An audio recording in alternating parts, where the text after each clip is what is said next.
Bad air. We're letting Drone 4 paint the picture for you. We start at 5 with the weather and an air quality alert in effect for the 7th straight day.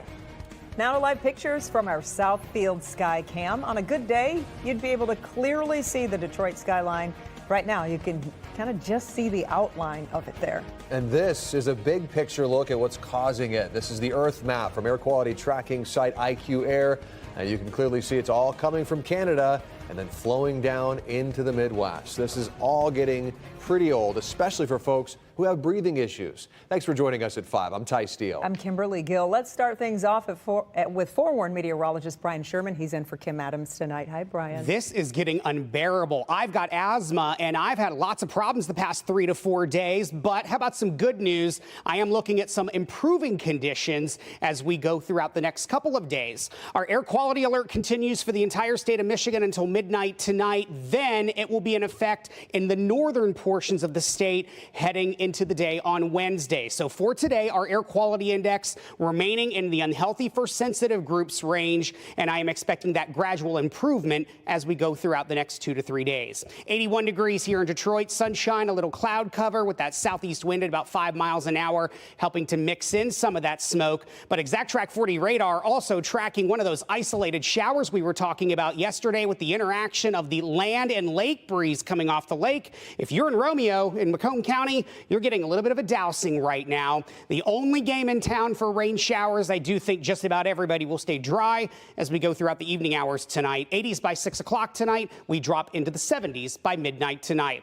Much more on the air quality and when our next chance of showers and thunderstorms is. Your full 4-1 forecast coming up in just a few minutes. Brian, thank you. We've got one more visual for you on this bad air. For the 3rd straight summer, this is what it looks like outside. That's right. It's absolutely a mess. More recently, each of the past 7 days, we've had air quality alerts from the Canadian wildfire smoke. So let's get out to Erica Erickson.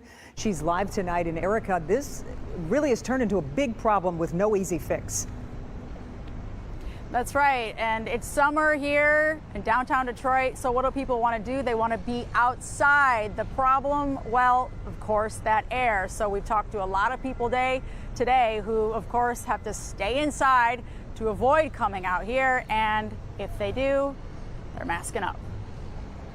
You look over the river, you can barely see Canada. 7 straight days of haze. Makes you wonder what you're breathing in. Absolutely. Canadian wildfire smoke making the air unhealthy for sensitive groups and in some areas for all. I don't walk as much now until this is going to be all over with. While some folks gathering in downtown Detroit don't seem too bothered, others masking up. I have asthma, and a couple weeks back I was walking the river walk and I forgot about the air quality, and it definitely caused me to start coughing. Or wishing they did. I actually thought about that today before I came out. It's disheartening because it's summer. This should be the time where you're outside, but you kind of want to stay more inside because of the smoke. Seniors inside St. Patrick's Senior Center resorting to more indoor activities. It doesn't mean we're weak or ill. It just means we need to pay more attention. We are in a high-risk group. As Henry Ford Health ER Doc Jennifer Stevenson says, they're seeing an increase in emergency visits. Specifically, patients who suffer with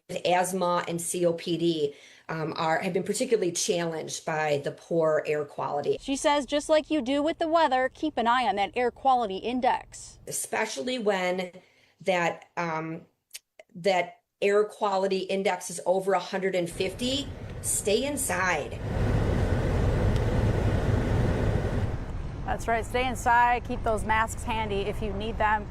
More importantly, our high-risk individuals, you heard that, our seniors, they're in that high-risk group just because of their age. Coming up on Local 4 News at 6, we've got more tips and advice from experts just for our seniors.